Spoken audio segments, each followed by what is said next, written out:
Já estamos prontos aqui nos estúdios da Novo Tempo para começarmos mais um programa Lições da Bíblia.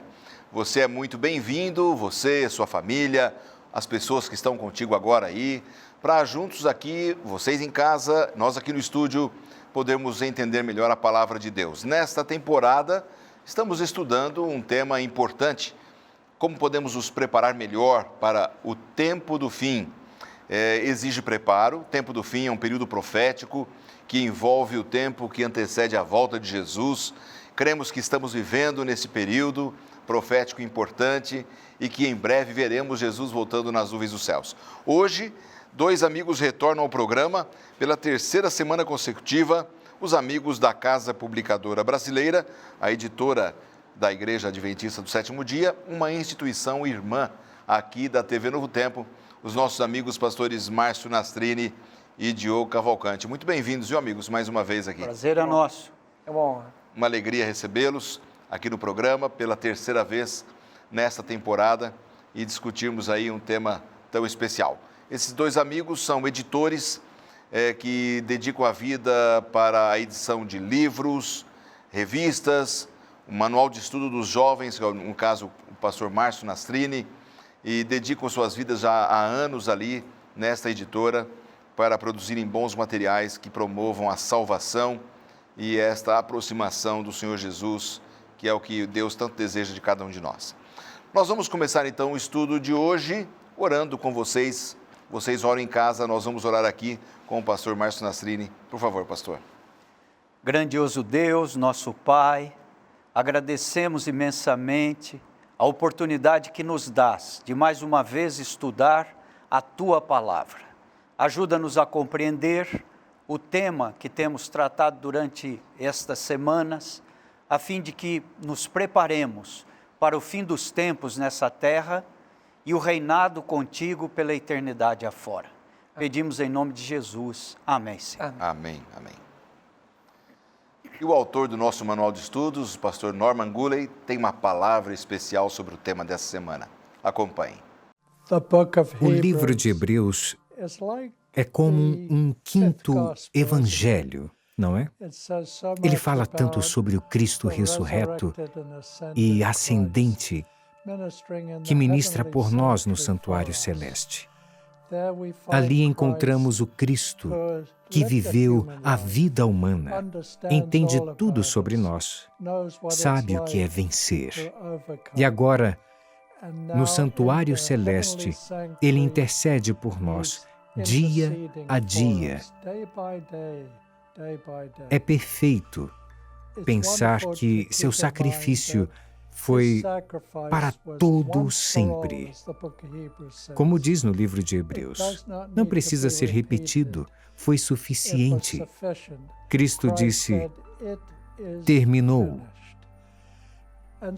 Portanto, o método praticado por nossos amigos do sistema católico está, na verdade, repetindo o que não pode ser repetido. De fato, é diminuir o Calvário. Há apenas um sacrifício que você e eu conhecemos, nosso Salvador Jesus Cristo na cruz. Da mesma forma, os amigos católicos acreditam que há santos de Maria no céu que também estão intercedendo, e alguns, conforme li, que podem fazer um trabalho melhor que o de Cristo, pois ela é mãe e teria o coração mais sensível. Que tragédia é isso? Sabemos sobre o rosário, onde Maria é o foco, mas Cristo é o único qualificado para ser o nosso intercessor.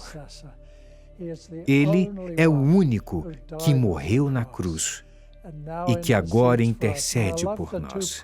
Eu amo as duas promessas que Hebreus traz e gostaria de ler. Deixe-nos aproximarmos do trono de Deus com confiança, para que possamos receber misericórdia e encontrar graça para nos ajudar em tempos de necessidades.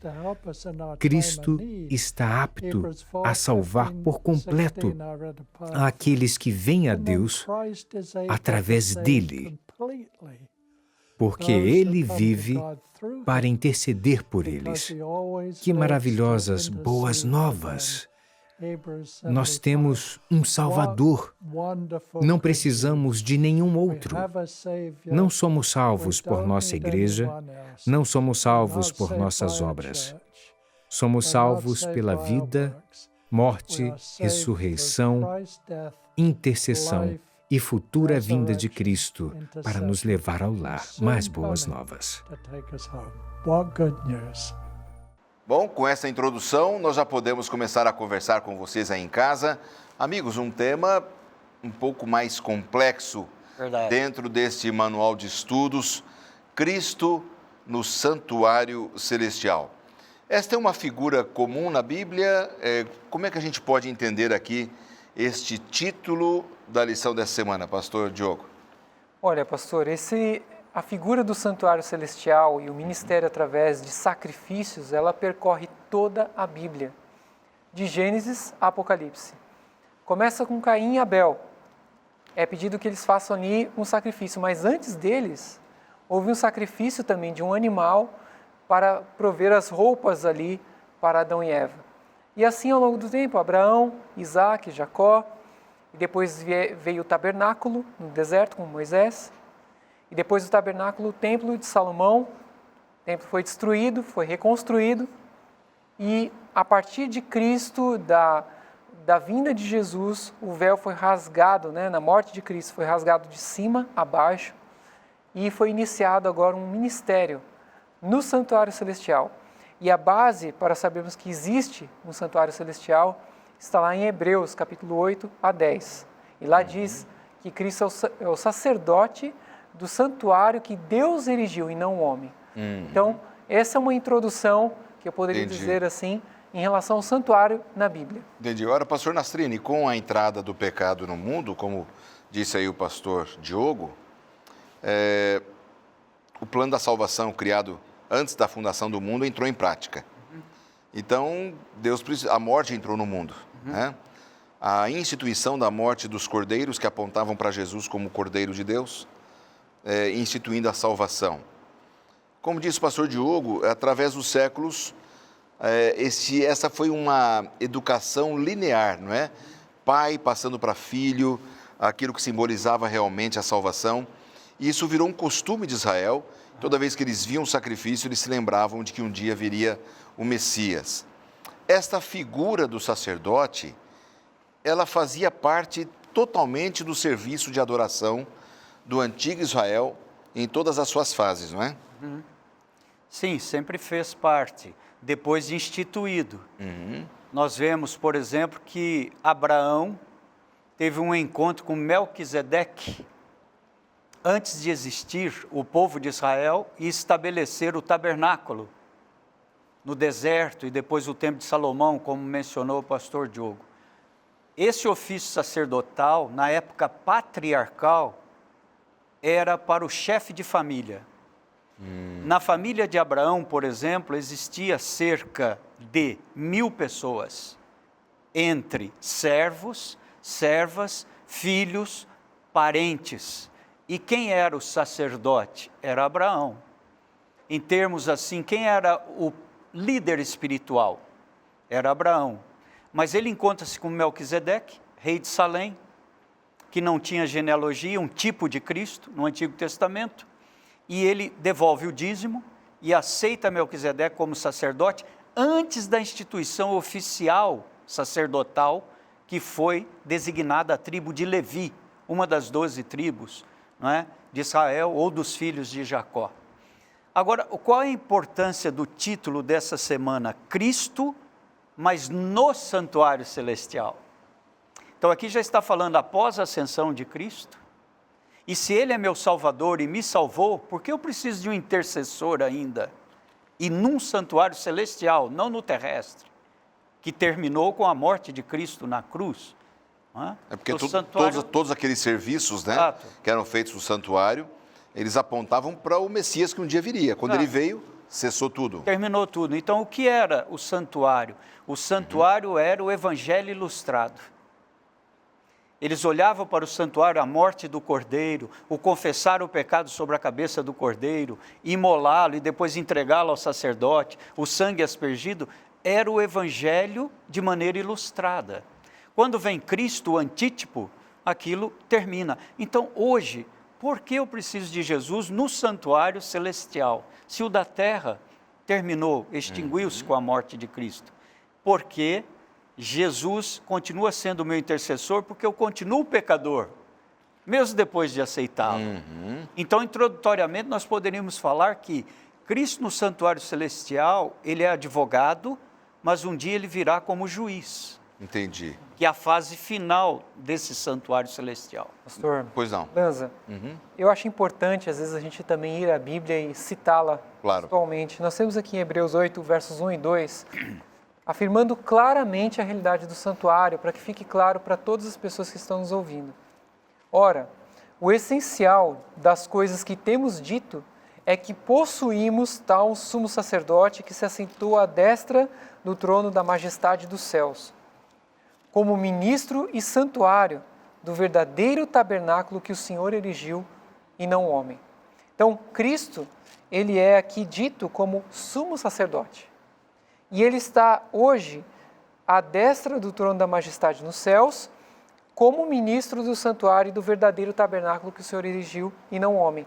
Então, existe sim um tabernáculo no céu, Cristo está realizando um trabalho lá, e essa é uma mensagem esquecida no cristianismo atual.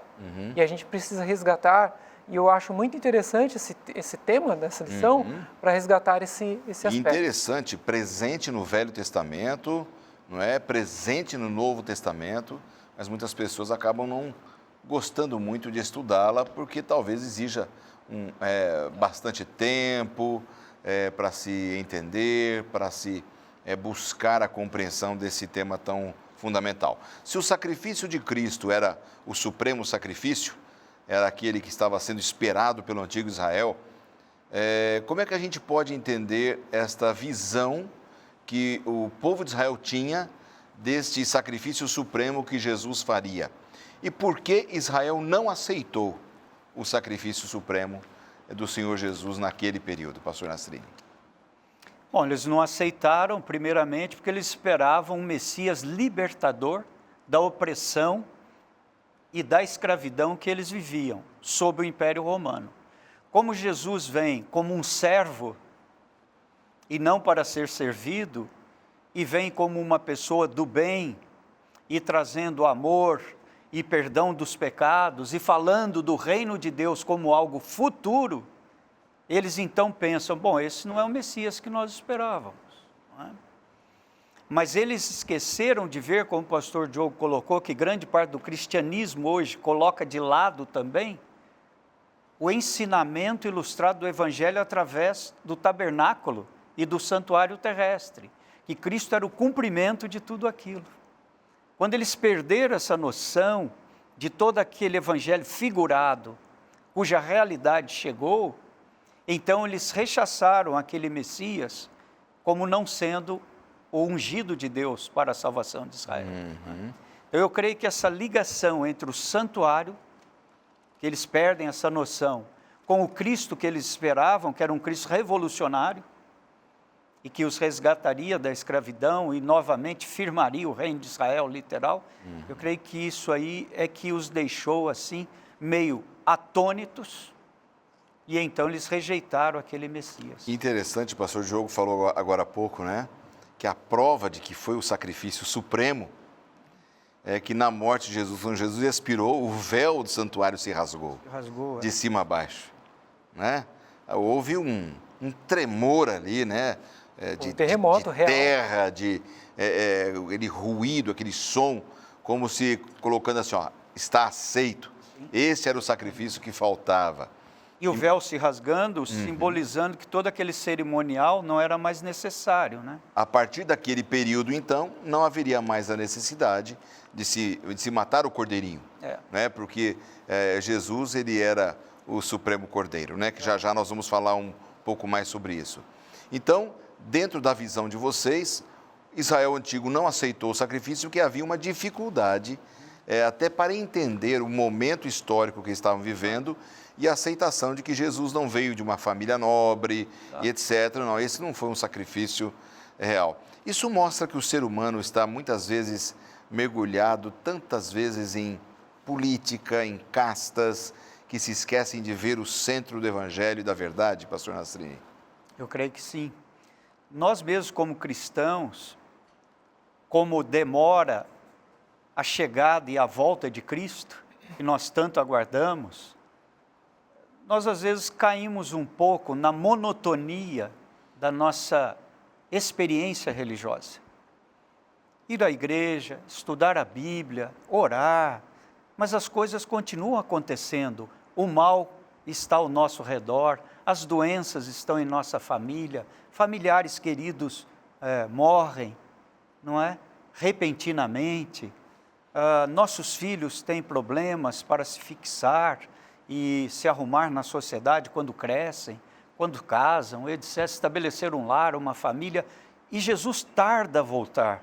Às vezes nós esquecemos que a nossa recompensa é no fim de todas as coisas, que a nossa trajetória aqui como forasteiro é apenas uma etapa disso, que o sacrifício supremo de Cristo valeu a pena, mas essa espera é que é o problema, né? Esses dias eu estava assistindo o programa do pastor Rodrigo Silva, e aí mostrando ali os judeus orando nas ruínas do templo, né? E ele estava falando, estão orando pela vinda do Messias, estão esperando o sacrifício supremo.